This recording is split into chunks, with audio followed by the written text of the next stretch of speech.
But Mr. Oshomah, you know you're a practitioner. You know that no matter what happens, there are laws.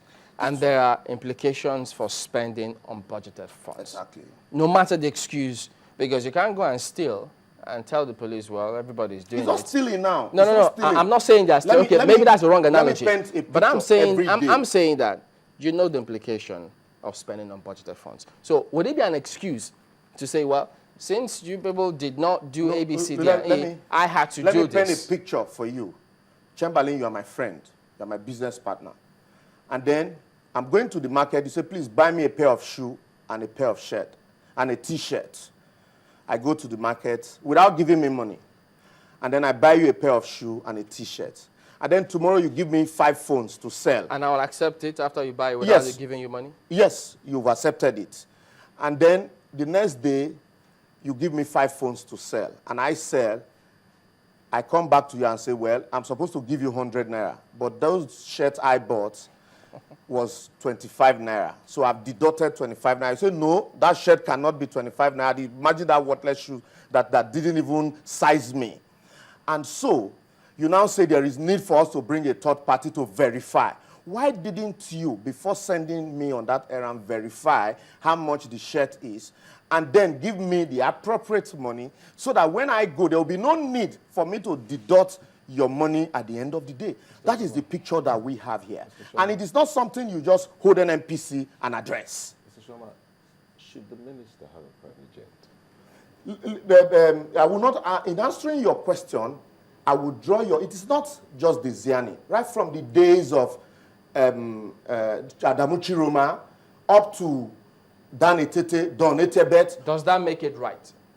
It depends on the operations of this minister. Let me tell you, if we have a national carrier, that operates these chartered jets, there will be no need for us to go chartering private jets from abroad or for foreigners to come operate private jet. Do you know the funds that will be there? Because there will be no way. If, for example, Chamberlain, I am a minister and I have a meeting in Warri or inspections to do in Warri, not to call people for meetings, because it's very easy as a minister. You can sit down in Abuja and invite everybody to meet with you. I have inspections on the spot assessment to conduct in Warri, and then I have a meeting in Abuja for 2 p.m. and the next inspection for 3 p.m. Will I keep the commercial flights at the airport waiting for me? If that will save time. All the about 30-something ministers should have jets. No, it depends on your job. It depends on your duty. Let me tell you, I just told you about the practice in the oil and gas industry. It is an industry that it is not confined to one environment. And if you know the operations of this, even some of these multinationals operate private jets. So for me, it is not a question. If we want to stop the use of private jets, we should not just look at, oh, this minister uses private jets, because they are not complaining that they use the private jet for official purpose, because they know.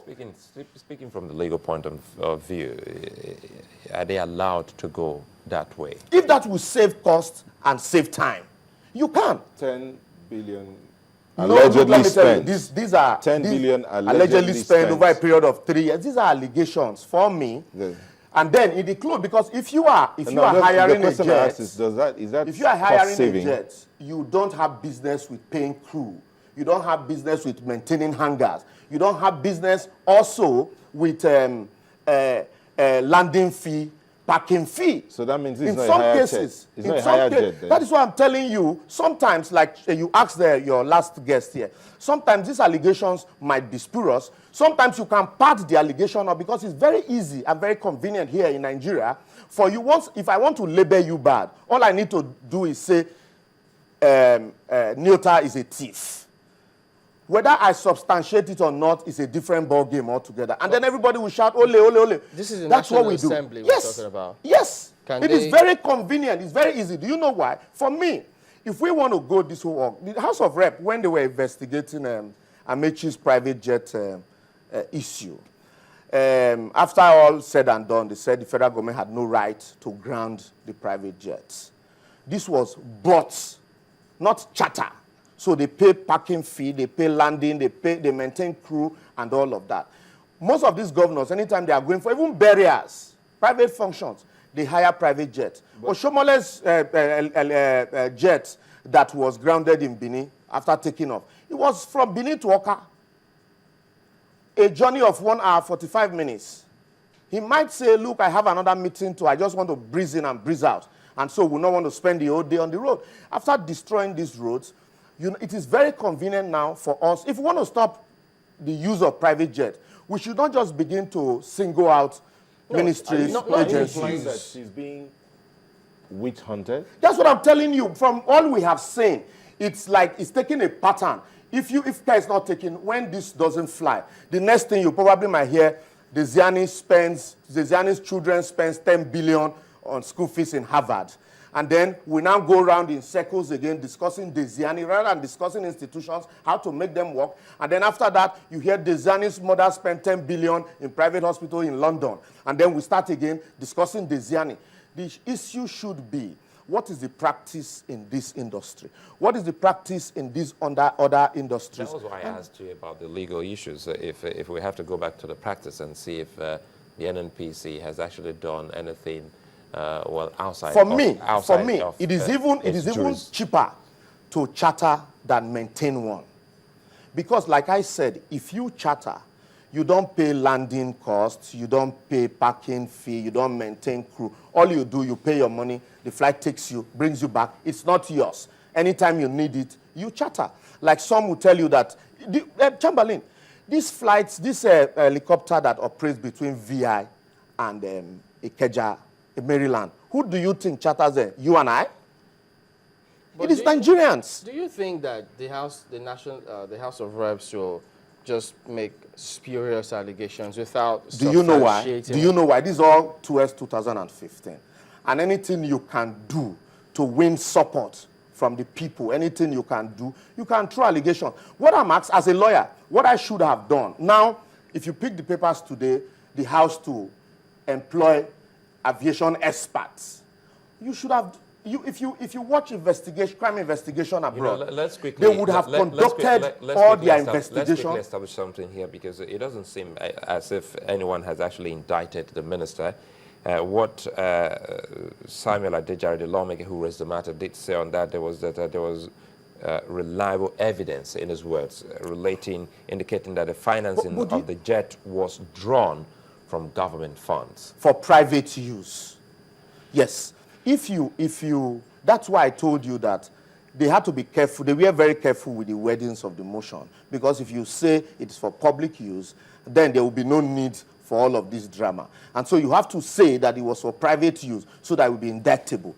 And for me, if you truly mean business, if you want to investigate this, you don't wait after raising alarm. You now begin to say, we want to pay as aviation experts to tell us how it is done. You would have done all of these, your investigations. So once you come out with your allegation, that is why abroad, it is easy for them to check crimes, because they would have they can investigate you for 5 years, because they don't statute bar for a crime. You can be investigated for 5 years, and then they have a watertight case against you. So once they come out, it is very easy. The allegations just start rolling. But when you come out, we say, oh, there's reliable information from some media houses or from somewhere. Was it from some media house? No, I'm just saying. I'm not saying from, reliable information that this had been on for 2 years, and then we learned that 10 billion has been spent. And then the next thing, the agency comes out to say, no, we have a right to charter.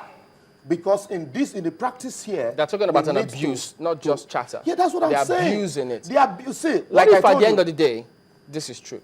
If at the end of the day it is true, then the minister should go for it. But the minister should go for it, and whoever is involved should also go for it. But do you know why we won't get to the end of the day? Because, like I told you, 2015 is around the corner. Without even investigating, just throw allegations. Because it is presumed that, the Minister for Petroleum is the backbone of the economy is petroleum, and a lot of revenue comes from there. And so the president would definitely be getting some revenues from there. All right, so Mr. Oshomah, once you nail the minister, you would have crippled the president's campaign. This is all what you're getting. All right, we have to let it go because we're out of time, actually. Liborous Oshomah is a legal practitioner. Thank you for coming on this morning. My pleasure. We'll return in just a moment. Join us again.